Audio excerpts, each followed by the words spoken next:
just a little spot called Wellington at the moment, and we're just on the Murray River, just here.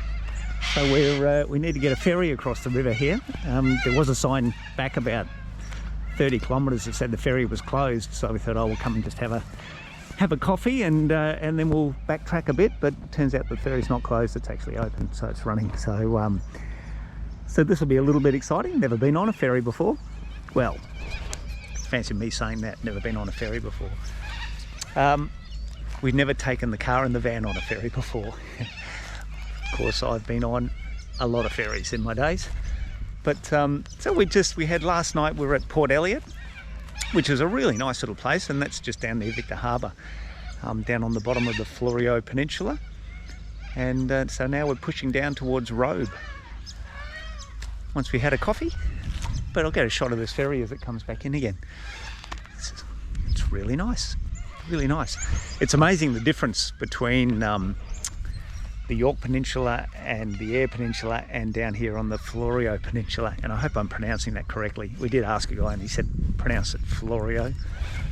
It is it's so dry and barren and dusty over on the Eyre and in the York, and down here it's just been gorgeous, absolutely stunning. So it's a vast difference in a couple of 100 kilometres. It's amazing how much it changes. All right, we're going to have a cuppa. I'll get a shot when this ferry comes back in. Here's the boss, senior navigator. It's been a little bit confusing because there's been detours and roadblocks and all sorts of things, but we finally made it. Kettle's on the boil? Kettle's on. Beautiful. So how cool is this? This is the original bell that was used to summon the ferry. So if the ferry was over on the other side of the river and you wanted to get across, you gave the bell a ring. How cool.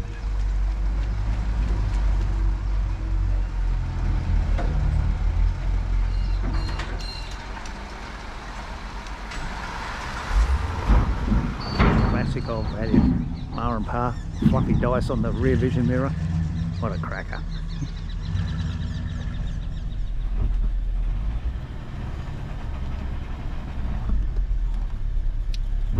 Okay, we're on the ferry at Wellington. Very exciting. Handbrake on, I said. Handbrake on. Currently it runs 24 hours a day.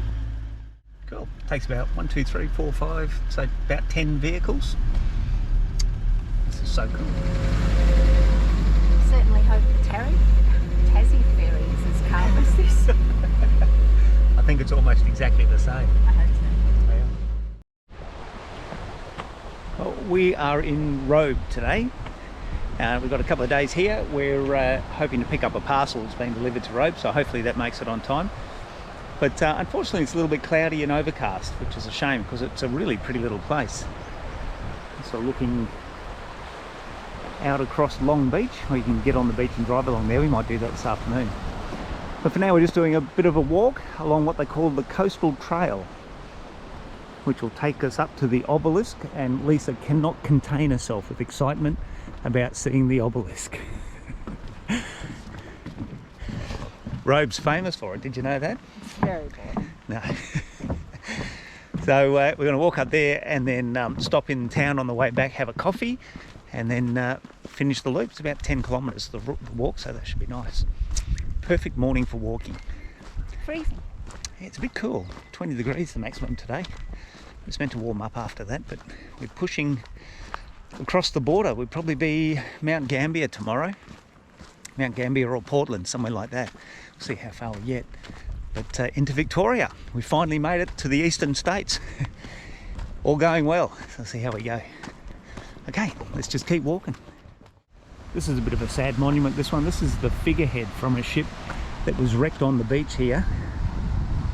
And how many were there? 412 Chinese passengers coming out from Hong Kong to earn their fortunes in the Victorian goldfields, lost their lives when the ship ran aground. It's a lot of people. It's a little bit of interesting history. So there's a memorial just here on the beach, and this is the landing site in the early days where the ships used to put people ashore. They're saying 16,500 Chinese arrived here and then walked from here. Yeah, that's over a 2-year period, and then walked from here over 200 miles to the Victorian goldfields. And the reason they landed here, it was apparently in Victoria, there was a tax that had to be paid if you landed in Victoria. So a lot of the Chinese, being the thrifty people that they are, chose to land in South Australia and then walk across the border, and they didn't have to pay the landing tax. Okay, keep pushing on, just around the corner up to the monolith, obelisk, up to the obelisk. She is so excited. Just over there. The great obelisk of Robe. A bit like the Pyramid of Giza, but not quite as big. So it looks like they're fairly serious about keeping people out of here. I think it's a fairly precarious little cliff on either side. Lisa was just too overwhelmed with excitement to go all the way up to the obelisk. So she's at the lookout. Turns out the lookout's the best place to see the thing. I have to find out what that obelisk is all about. I'm just looking up real estate in Robe. Oh, okay. I kind of like Robe. It's a lovely little town, isn't it? It's just gorgeous.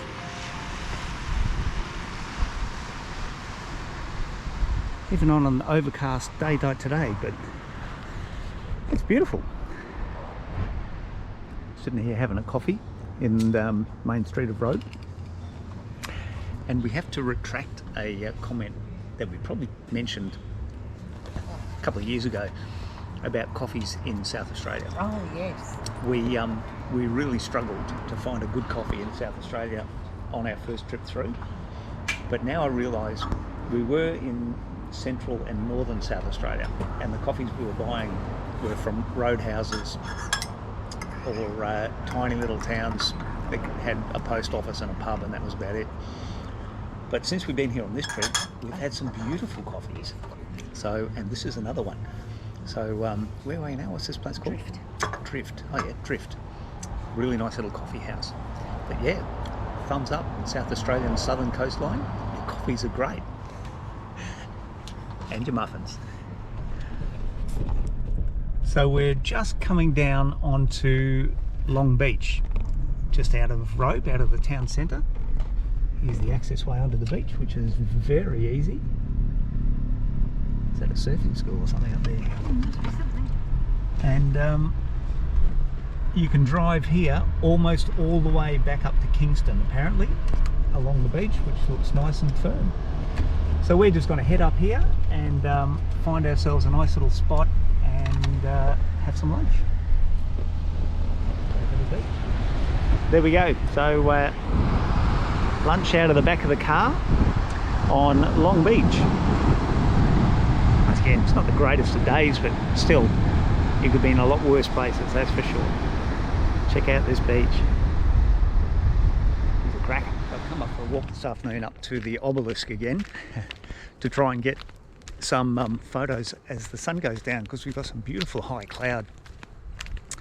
So I'm hoping that the sky will colour up, but don't know. I'm not 100% sure it will. See the moon behind me. I'll just get around the corner and I'll show you what it looks like. You can see the obelisk over there. Oh, we might be okay. There's a fair bit of colour in those clouds still, so we'll see. We'll see what happens.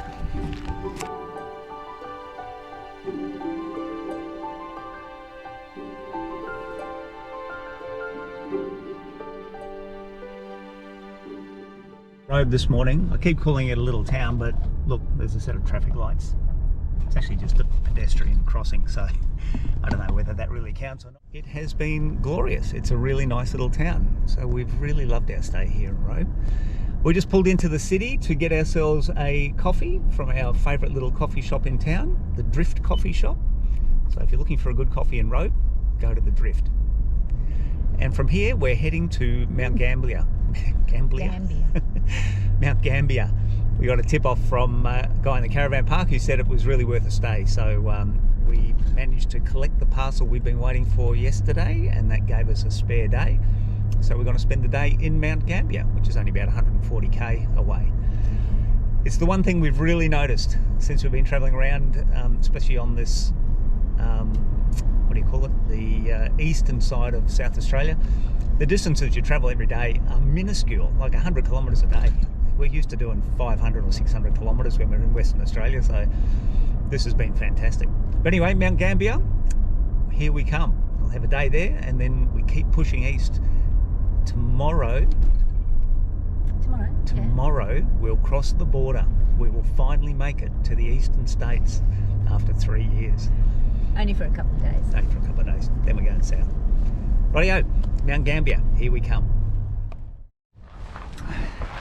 So we're in Mount Gambia after a big drive of 100 kilometres today. So we want to do a quick whistle stop tour of Mount Gambia and the attractions here, because we've really only just got the one day. So we're just going to zoom around and have a look at the bits and pieces to see. You can see it's a really nice warm day. 17 degrees today. But that's the blue lake. And it's really blue. Really blue. We'll find out why. We'll find a sign, that'll tell us. So we found out it's only blue from November to March. And then it goes grey, apparently. And it's all to do with the water temperature. When the water's warmer, it's blue, and when it gets cold, it goes grey. And we know that because we read the sign. The Umpherston sinkhole. Umpherston? Umpherston. There you go, that's how you spell it. And it must be this way somewhere. Toilets. Everything is so green, isn't it? It's just like, it feels like... Because it's so cold. Feels like it was 1,000 years ago we left the dry, dusty limestone cliffs of the York and Eyre Peninsula, and everything is so lush and green now. It's amazing. But have I mentioned it's so cold? Oh, she grizzles about the coldness all the time. Can't wait to get her into Tasmania where it's really cold. It's pretty, isn't it? Can you ask all those people to go? Shall we go down?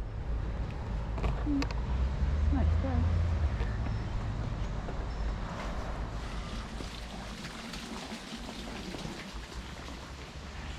Should have brought a secateurs with us.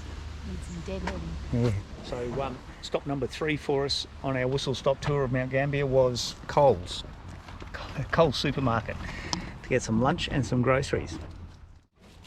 Lisa's just organising our backseat picnic. I think we've got a dry bun with some mortadella. Just like Italy. It is just like Italy. No butter, no sauces, no nothing. Bread and meat. That's it. And then we're doing the tour of the Engelbach Cave, I think it is. Engelbach, something like that. So that starts at 2 o'clock. So we've got to get a quick lunch down before we do the tour. Engelbach Cave. And next stop.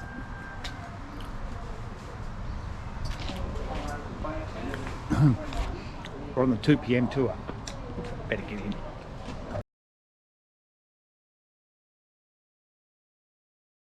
Rightio.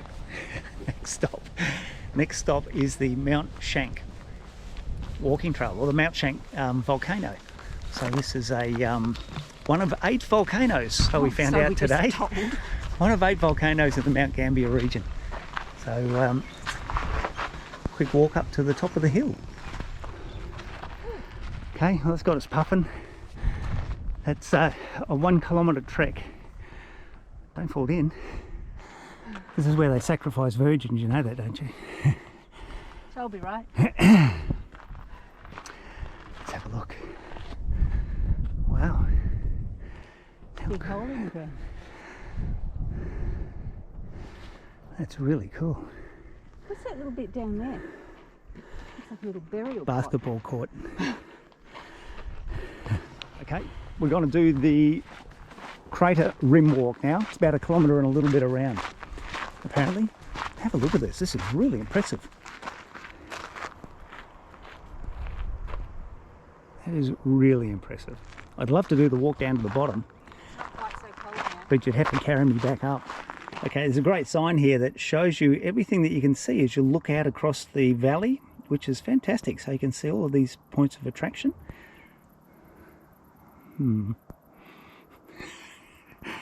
Okay, maybe somebody needs to come up here with a chainsaw. Might have to make our next trip to Iceland and see a volcano, actually an active volcano. That'd be pretty cool. One final look. This seems to be the highest point on the rim of the crater. It's a great little walk. It's about I think I said it, about 1.5 kilometres around the top of the rim of the crater. That's once you got to the top. It's about 1 kilometre from the car park to the top, and then another 1.5 kilometres all the way around. So cool.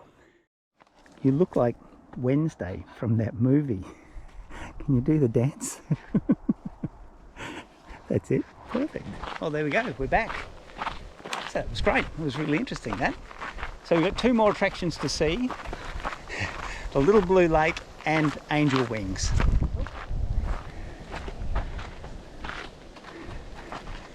Cinch or the Angel. And then it'll be back to the caravan parko for a glass of wine. Oh, a cup of tea. What time is it? 4:30. Yeah, mate, we might sneak a cuppa in before our wine. So attraction number 5 is Little Blue Lake, where you can go for a swim, apparently. There's a couple of people just here in front of us doing just that. Oh, someone is splashed in. We'll go and see what it's like. The water apparently is about 12 degrees. So I might just go and stick our toe in just to make sure. No from me. Anything less than 28 degrees, Lisa's out. So we'll see what this is like. Oh, nice. How cool. It's because the sun's not up.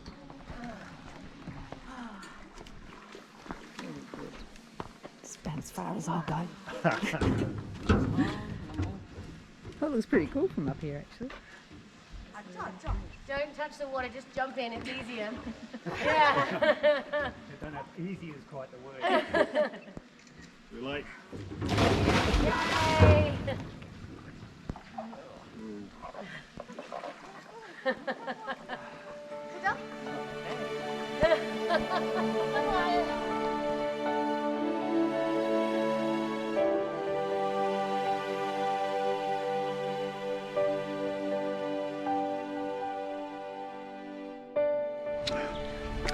So we're back in the caravan park, and I cannot tell you how exciting it is to be camped on grass. Have a look at this site. I reckon you can count the number of times that we've camped on green grass on the fingers of 2 hands in 3 years. It is just so exciting to have green grass underneath your feet. It is just beautiful. Well, here it is. We have finally made it. Finally made it to the eastern states on the border between South Australia and Victoria. So it's been 3 years almost to the day. I think we're about 4 days short of 3 years on the road, and we've been trying to get to the eastern states ever since we started. Never quite made it. Be it feast or famine or flood or fire, for some reason we just couldn't get here. So it's a monumental day. Feels a bit like when we crossed the Nullarbor, doesn't it? It's a monumental day for us today. So here we go, into Victoria and on to Tassie. There it is, leaving South Australia. So we're here at the Princeton Recreational Reserve. So it's just on the Melbourne side of the 12 Apostles, and we camped around the sports field. It's just gorgeous. I don't know if you'll see that there's some little brew wren just hopping around on the ground just here. There are so many of them around, these little wrens. They're just beautiful. Show you here. So there's powered and unpowered sites here available, and they've got toilets and showers and a camp kitchen and you name it. It's a really great little spot. So so this is the sports ground. We're just over here in the unpowered section. A couple of bins, get rid of your rubbish. So, and then you can see, yeah, just on the other side of the field over there, the powered site. So for us, it's $20 for an unpowered site, $20 per night, and that's for 2 people. And then you pay $10 per head on top of that. I'm not sure what it is with kids. I'll have a look. I'll stick it in the caption down the bottom. But yeah, it's really nice. I'm going to take you for a walk over here and show you the roos. There are squillions of them. I'll show you. They're just over here. Here we go. Have a look at them.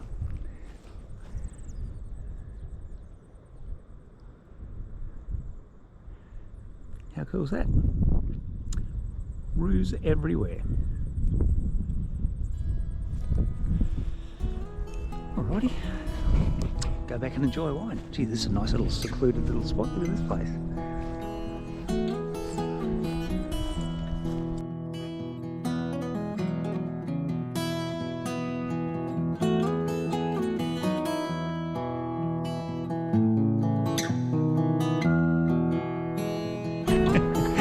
Good morning. We are up very early this morning because when we drove past the 12 Apostle Lookout yesterday, there was 6,000 or 7,000 people here. Pouring with rain. Pouring with rain. So we thought we'll give that a miss and we'll double back and do it again this morning. So we're up early this morning. Well, when I say early, it's 8 o'clock or something. The sun doesn't get up till after 7. But we're up early and headed back to the 12 Apostle site because it's only about 6 or 7k from where we're camping. And there's about half a dozen cars here, so our plan may have paid off as long as the rain holds off. It's about a kilometre walk from the car park. Is it that far? Yeah. Why don't they have scooters? They probably do. Anyway, we'll show you the Apostles when we get down there. So there we go. It is quite specky. So our cunning plan paid off. We're the only people here. Not another soul. Don't know why, it's beautiful down here.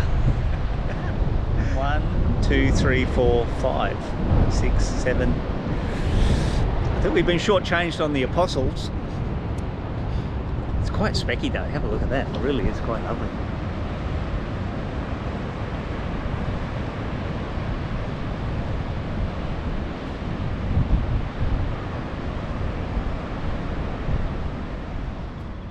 Well, Andrew, how whelmed were you? Oh, overwhelmed. Well, actually, a little disappointed there weren't 12 of them. It might just be the weather, though. Some might be in storage being renovated or something. It might just be the weather. Bit gloomy today. We might have to come back and see it on a nice sunny day. Yeah, for sure. We're just at the back, the hinterland behind Apollo Bay, up in the forest. We're heading for a waterfall that's up here somewhere. But we're just saying how stunningly beautiful this forest is. Just check it out. It is absolutely gobsmackingly beautiful. Very Queensland hinterlandy. Yeah, well, it's sort of lusher and greener than the Queensland hinterland. It's kind of quite dry there. This is just really lush, wet forest. Stunning. And it's also 11 degrees. God help us. It is beautiful. So it's a sizzling 11 degrees and we're on a walk this morning to a place called Beauchamp Falls. Beauchamp Falls. It's only about 2.5 kilometres down and back again through the forest, which should be beautiful. But she's chilly. She's chilly. She's very chilly. But the drive up here was stunning through the forest. God, some of the trees are just amazing. Absolutely beautiful. And we're trialling our new pants. We've got our hiking duds on, our new hiking duds. Yeah, we'll see how they go. See how they go. Rightio, let's go. We can hear the foils now, so it can't be too far away. But just check out these trees.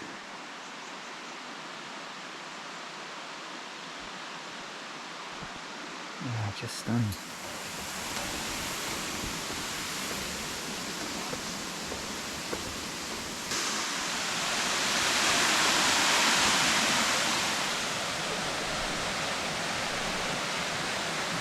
Last 100 metres down to the falls gets your heart beating.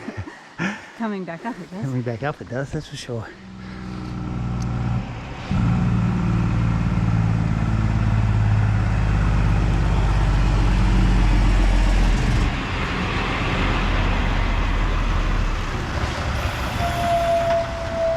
Here we go, here's another one of these big logging trucks.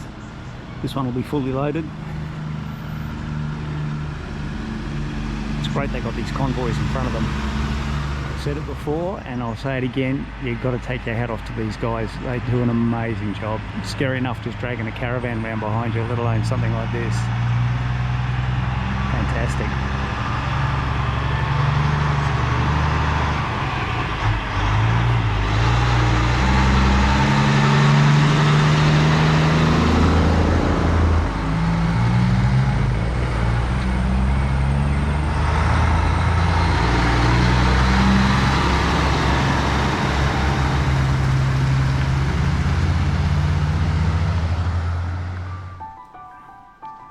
There we go. Californian redwoods, planted here about 85 years ago as an experiment. Oh, how beautiful is this? Have a look at this. It is just amazing to be walking through here. It is so beautiful. Just incredible.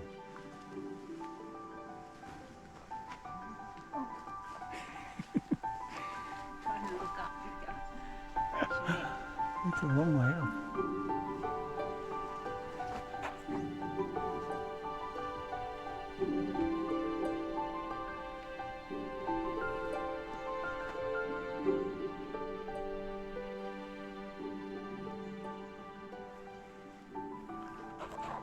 They say these trees are pushing 100 metres tall.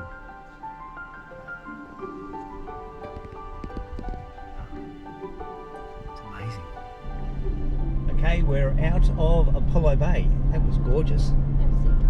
That Otway National Park was stunning, and the redwoods, that redwood forest, wow, that was just so beautiful.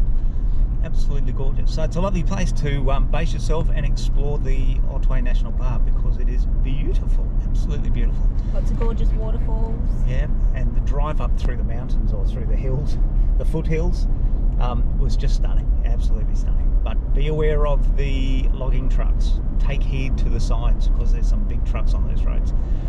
And we have got probably our biggest road trip today. 41 kilometres, isn't it? It's about 41 kilometres. So we're up to Wye River. So we're stuck in Wye River. We just couldn't get the accommodation closer to to Geelong because the Avalon Air Show is on this weekend. So everything is booked out. So we just started up at Geelong and we slowly worked our way backwards trying to find somewhere to stay tonight, and we managed to get in at Wye River, and then when we checked it on the map it was only 40k from where we were, but too late, we'd already booked and paid for it. But that's one of the things that we've really seen here in South Australia and Victoria. The distances you travel every day are minuscule compared to what you have to travel in the West, and it's really good. You know, you're basically 2 or 3 hours in the car and you're there, so it's really And that's a big easy. day in the car. Yeah, 2 or 3 hours is a huge day. So we're really enjoying this after travelling hundreds and hundreds and hundreds of kilometres every day between the stops in WA. Makes a huge difference. So anyway, Wye River, we'll go and set up there for the night. We'll pop up to Lorne and grab a coffee up at Lorne and have a little bit of an explore around the place. And then tomorrow we're into Geelong somewhere for the night, and on the ferry the next day. Weather is not looking great. Definitely be a quelling up. We are very lucky we're going on the Monday. It would have been better on the Sunday, but the Tuesday and the Wednesday is gale force conditions are forecast, so it's not going to be nice. But anyway, we'll get there, we'll be fine. A couple of quells, we'll be good. Okay, this is our final afternoon in Victoria before we head across to Tassie.